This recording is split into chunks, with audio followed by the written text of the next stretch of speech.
Nga e shtuna kur bëri veprimin që shokoi shqiptarët, Jozi ka zgjedhur të qëndrojë në heshtje duke mos u bërë gjallë në rrjetet sociale, por sipas një gazetari, heshtja e tij është strategji duke parë që po poson një rritje të dukshme në rrjetet sociale.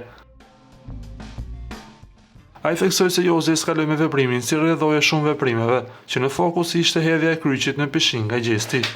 Siç e cekëm dhe më lart, rritja e dukshme e Jozit në Instagram vjen si pasojë ndjekësve që mbështesin veprimin e Jozit që bëri natën e gjysmëfinales.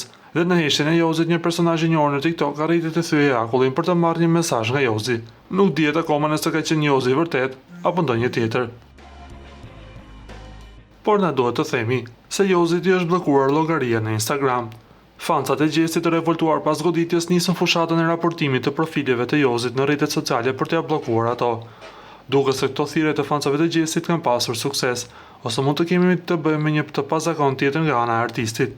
Me sa duket, fansat e gjestit kështu po e marrin hak ndaj shpullës që Jozi ja dha atij pak para se të dilte nga shtëpia më e famshme në Shqipëri. Na duhet të rikujtojmë se me datën 19 prill zhvillohet finalja e shtëpisë më të famshme në Shqipëri, ku garojnë për çmimin e madh Rozana, Gjesti, Egli dhe Laert Vasili. Lutem klikoni tek butoni subscribe për të marrë të rejat më të fundit nga showbizi shqiptar.